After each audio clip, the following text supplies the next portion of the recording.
নমস্কার বন্ধুরা, মামনিস ক্রিয়েশনে তোমাদের সকলকে জানাই অনেক স্বাগত। যে যেখান থেকেই আজকের ব্লগটি দেখছো সকলকে অনেক ধন্যবাদ জানিয়েই আজকের ব্লগটা স্টার্ট করলাম। কেমন আছো তোমরা সবাই? আশা করছি তোমরা সবাই খুব ভালো আছো এবং সুস্থও আছো। আর আমি আমার পরিবারের সবাই বেশ ভালো আছি এবং সুস্থও আছি। আজ দিনটা হলো শনিবারের সকাল, আর এখন বাজে ঘড়ির কাঁটাতে সকাল 6:15। আজকের ব্লগটা একটু অন্যরকম। সকালবেলা একদম রান্না বান্না নিয়েই আর কি বসেছি। আজ তো বিপত্তারিণী পূজা, তোমাদেরকে বললাম আমাদের বাড়িতে বেশ অনেকজন আর কি উপোস করে। আর বিপত্তারিণী বাড়ি তো জানো, 13 রকম ফল, 13 রকম ফুল, 13 রকম মিষ্টি, 13 রকম ভাজা, মানে এটাই আর কি নিয়ম আর কি। সেই নিয়ম মাফিক ঠাকুরের ভোগ রান্না করতে আর কি বসে গিয়েছি। আর ওদিকে হচ্ছে কি সবার জন্য ঘুগনির জন্য আর কি মটর সিদ্ধ করে নিয়েছিলাম, নিয়ে ঘুগনিটা আগেই হচ্ছে কি করে নিয়েছি। আর তারপর না প্রায় 6 কেজির মতন ময়দা মেখেছিলাম, সেটাই আর কি এখন ভাজা চলছে। আর তারপর তো 13 রকম ভাজা আর কি ঠাকুরের ভোগের জন্য আছে।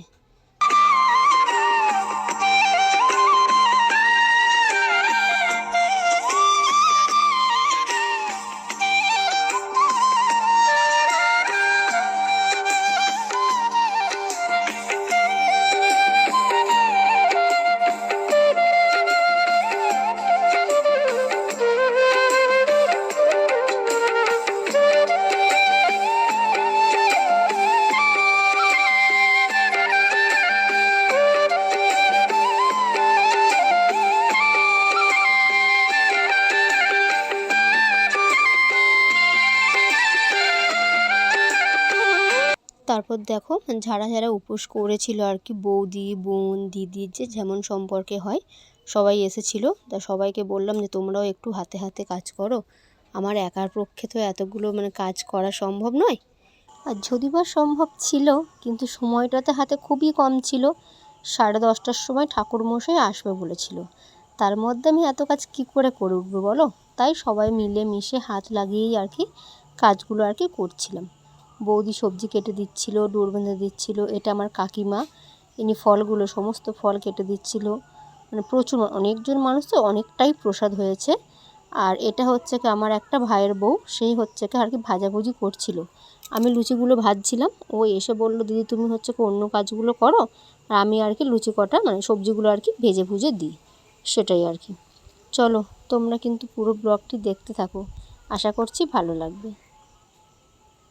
দেখো তারপর দেখো এখানে সব ফল টল কেটে নিয়ে গুছিয়ে নিয়েছি। অল্প ফল আর কি ঠাকুরকে প্রসাদ হিসাবে দিয়েছি, আর ফলগুলো ওই গামলার মধ্যেই আর কি ঢাকা চাপা দিয়ে রেখে দিয়েছি।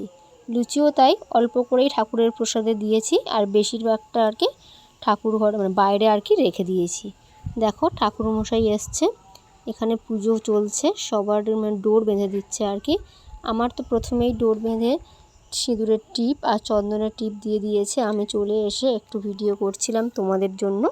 আর তারপর দেখো এখানে একে একে সবাই আর কি ডোর হাতে করে নিয়ে দাঁড়িয়ে আছে। তারপর দেখো পুজো আর কি কমপ্লিট হলো, তোমাদের সাথে আর কি সব কিছু শেয়ার করতে পারলাম না, জানোই তো একটু অসুবিধা আর কি চলছিল। আর তারপর আমি এখানে দাঁড়িয়ে দাঁড়িয়ে প্রসাদগুলো আর কি বের করছিলাম সবাইকে ভাগ করে দেব বলে। অনেক তো প্রসাদ, অনেক রকমেরই প্রসাদ, 13 রকম ভাজা, 13 রকম ফল, 13 রকম মিষ্টি, অনেক তো প্রসাদ। ওই জন্য সবাই বসে আছে, বললাম একটু ধৈর্য ধরে বসো আর কি, সবাইকে ভাগ বাটোয়ারা করেই আমি আর কি দেবো।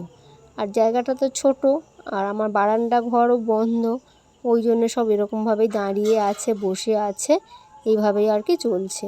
আর দেখো এই ছোট্ট সরু খাটটা আমাদের ছিল, তার মধ্যেই আর কি সব প্লেটগুলো আমি পেতে নিয়েছি প্রসাদ আর কি দেওয়ার জন্য। প্রতিটা থালাতে 13টা করে লুচি আর ভাজা ভাজা হয়েছে ফলমূল, সব আর কি একটা থালাতে গুছিয়ে দেবো, ওই জন্যই বড় প্লেটটা আর কি পেতেছি।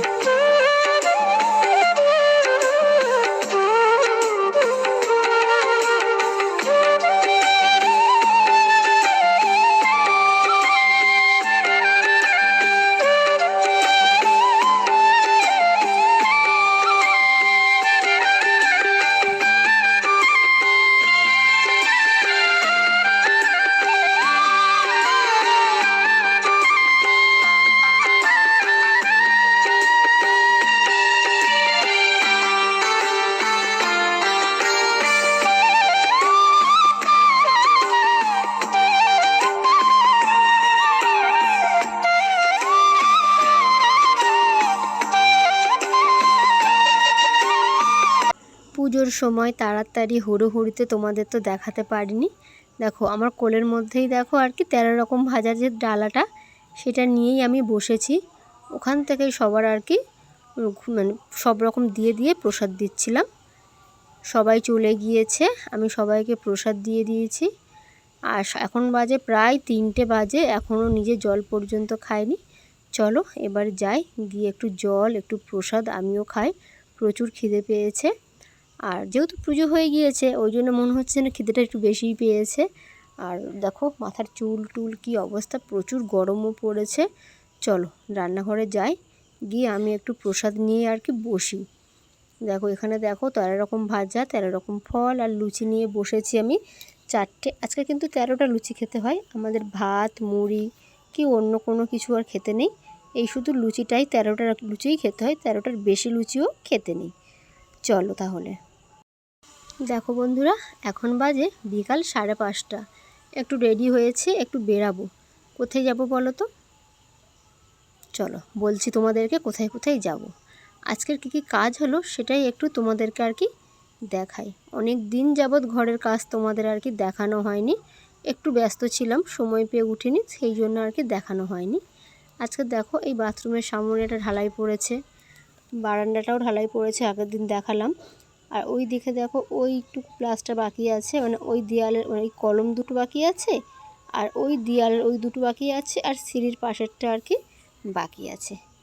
আজকে যাচ্ছি একটু মার্বেলের দোকানে, যেহেতু ঘর ঢালাই পড়ে গিয়েছে, এবার তোর অন্য কোনো কাজ নেই, প্লাস্টারও প্রায় একদম শেষের পথে।